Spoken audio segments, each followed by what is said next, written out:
ताम्बुटारको धारामा चाहिँ हामी पानी खाँदैछौँ काकी हुनुहुन्छ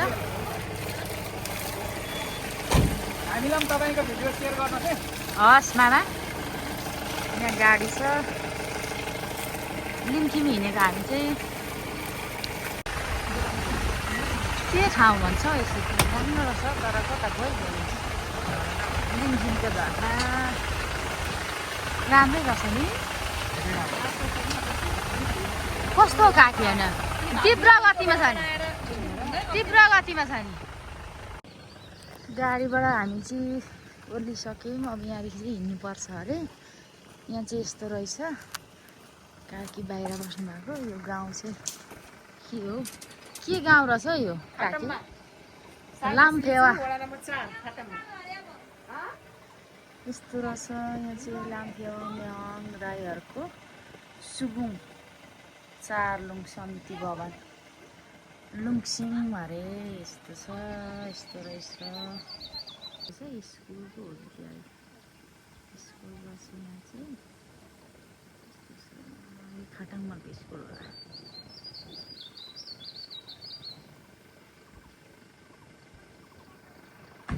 यस्तै छ यस्तो मकैहरू यस्तो भइसकेको छ यसो यहाँ हेर है काकी यहीँदेखि हिँड्नु पर्ने अरे म हौ त चाहिँ बोक्छ रेजिना उसैले अब बोकेर गाह्रो हुने भयो यही बाटो हिँड्नु पर्ने हो नि त हामी साल्पा सिलिचो 4 नम्बरमा चाहिँ हामी आइपुग्यौँ यहाँ कोसेलीहरू यसो बोक्दैछ साल्पा सिलिचो 4 लिम्फिममा छौँ अहिले हामी चाहिँ त्यहाँ आयौँ गलेको अवस्था बाटो नचिनेर अब यो कता हो हामी दोधारमा छौँ यता चाहिँ होला नि अब गाडी जाँदैन यतै होला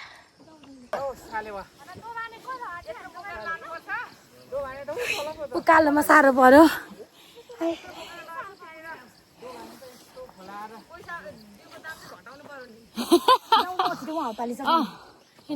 दिउको दाम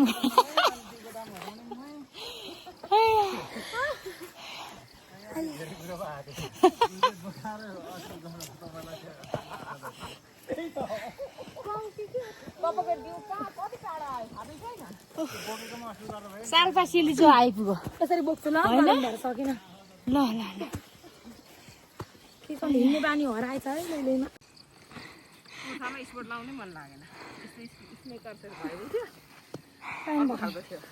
ठिक छ होइन काकी ठिक छ बाबा यो पारेको चाहिँ के ठाउँ अरे काकी यो खटाङमा होइन होला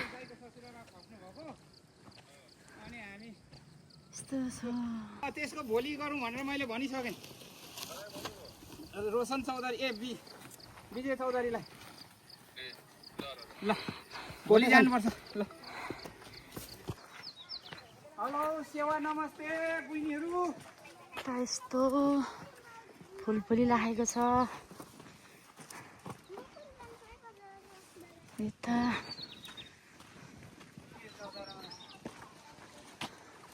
गाह्रो भयो अङ्कल धेरै गाह्रो हो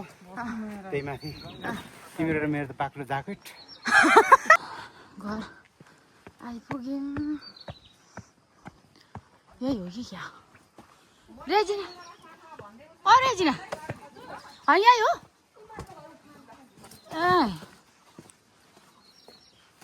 यस्तो हेलो हेलो छ नि डिजाइन यो चाहिँ ढोका झ्यालको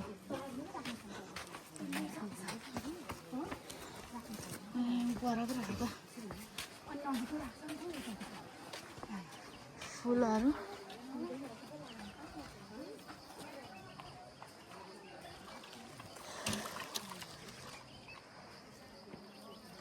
आइपुग्यौँ है हामी चाहिँ सुँगुरखण्ड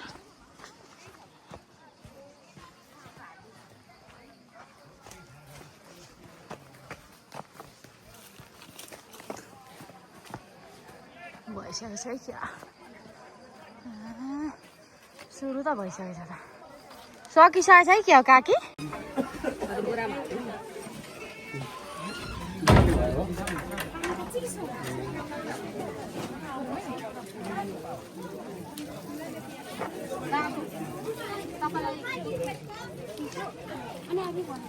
कुलो त बराबर हो त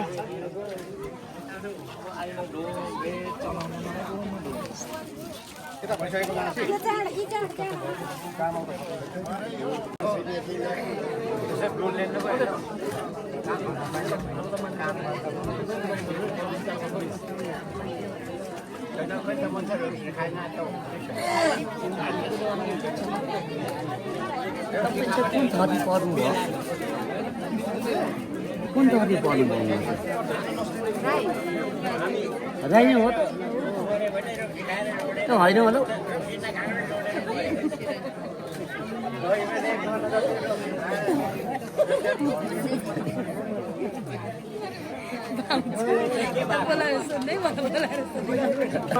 के पर्नु म त अनि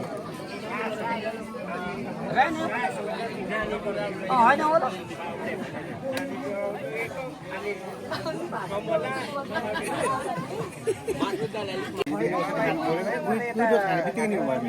ग्यास्ट्रिकले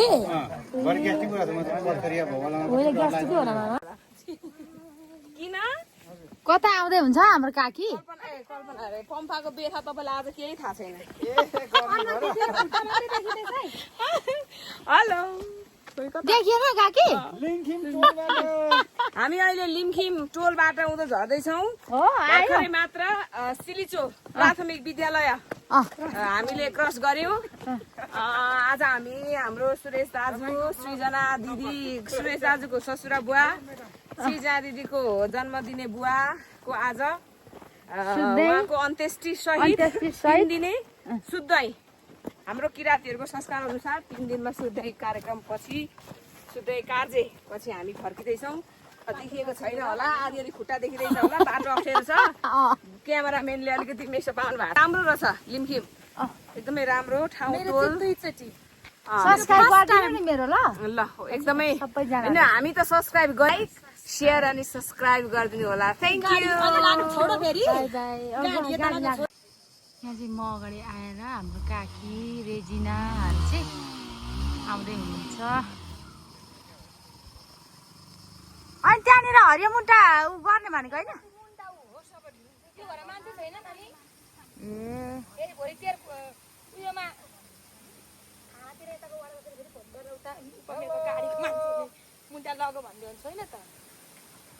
अनि आज कतिको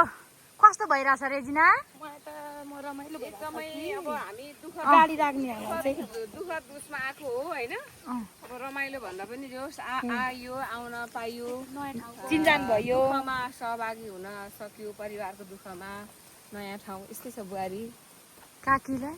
मेरो पनि अघि त गाडी चाहिँ लिङखिममा आइपुग्दाखेरि पहिली सानो हुँदाखेरि लिङखिम चाहिँ एकदमै धनी मान्छेहरू बसोबास गर्ने ठाउँ भनेर चाहिँ भने सुनेको थिएँ अनि त्यसो गर्दाखेरि त्यो ठाउँ कस्तो होला त्यहाँ पुग्नु पाए हुन्थ्यो भन्ने लागेको थियो यो फर्स्ट टाइम हो अवसर आई एम भेरी एक्साइटेड म पनि फर्स्ट टाइम मामा एक्साइटेड तर अब यो दुःख घडीमा आएका छौँ अब तरै तापनि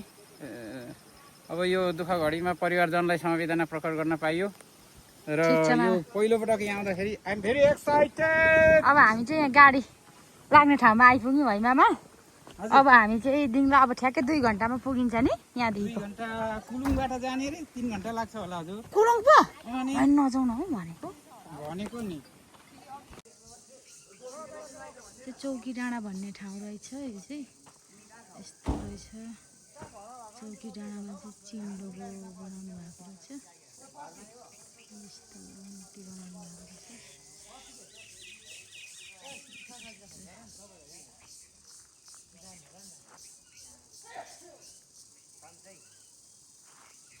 यस्तै रहेछ है चौकी डाँडा घर बनाउनु भएको रहेछ चौकी डाँडाको यस्तै रहेछ बजार रहेछ यहाँ चाहिँ परदेखि यहाँ यस्तो बजार यति रहेछ चौकी डाँडामा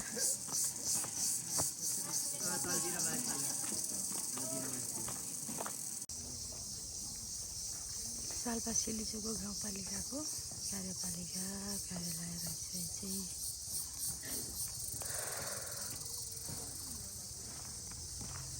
यस्तो रहेछ।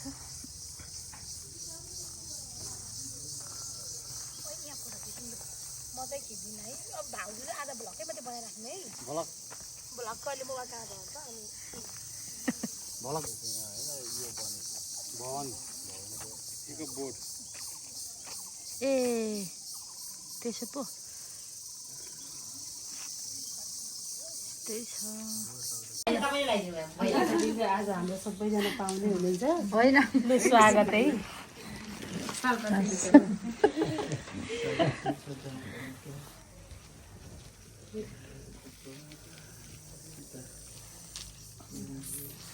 अलिकति स्वादको जतिको राम्रो छैन होइन। हजुर यहीँको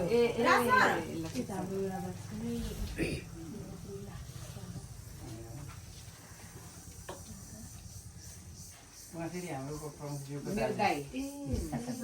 सबै सम्बन्ध दाइ भाउजू देउरानी बुहारी आफ्नै यता श्रीमानपट्टिको